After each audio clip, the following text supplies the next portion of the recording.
Hello and welcome back to CPTV. I'm your host, Liam Keating. And I'm Luke Mullen. Let's get started with this week's announcements. Spring break begins on Monday the 6th and ends on Friday the 10th.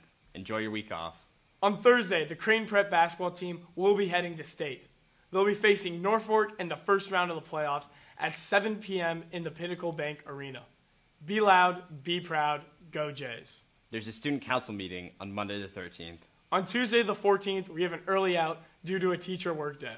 And lastly, Mission Week begins on Monday the 20th. Our main story this week. John Lightheart takes an in-depth look at the new lunch program.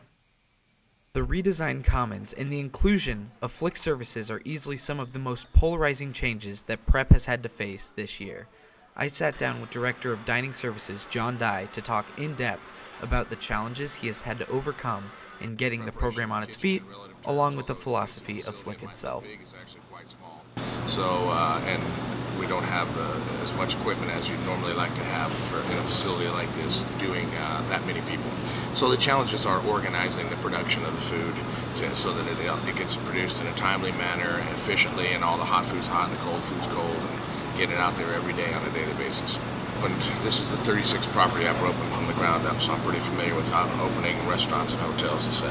So the initial philosophy of Flick is fresh, healthful foods, prepared daily, and trying to offer a balanced diet.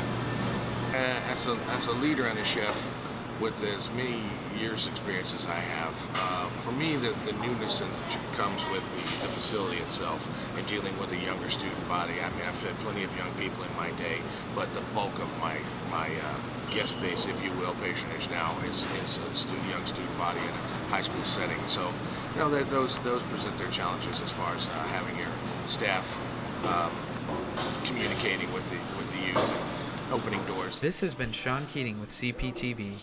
Back to you, Liam. Thank you, Sean. Now we turn it over to Uncaging the Bird hosts Matt Boulay and Aiden Swanson, who will be recapping Eamon Morrison's successful wrestling career, as well as 11 straight championships for the swimming team. The Crane Prep basketball team is heading to state, and Matt and Aiden will be giving their thoughts on next week's tournament.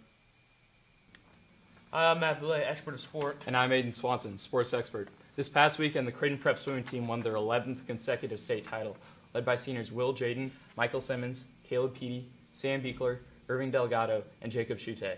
Congrats to these guys on winning state all 4 years at Creighton Prep. It's quite a feat. It is quite a feat.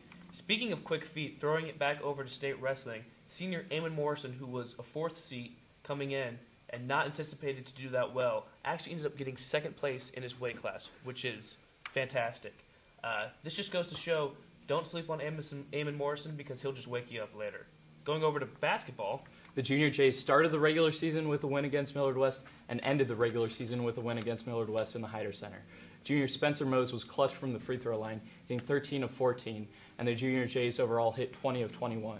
Senior Will Hannafin hit a clutch three in the final minute to secure the win for the Junior Jays.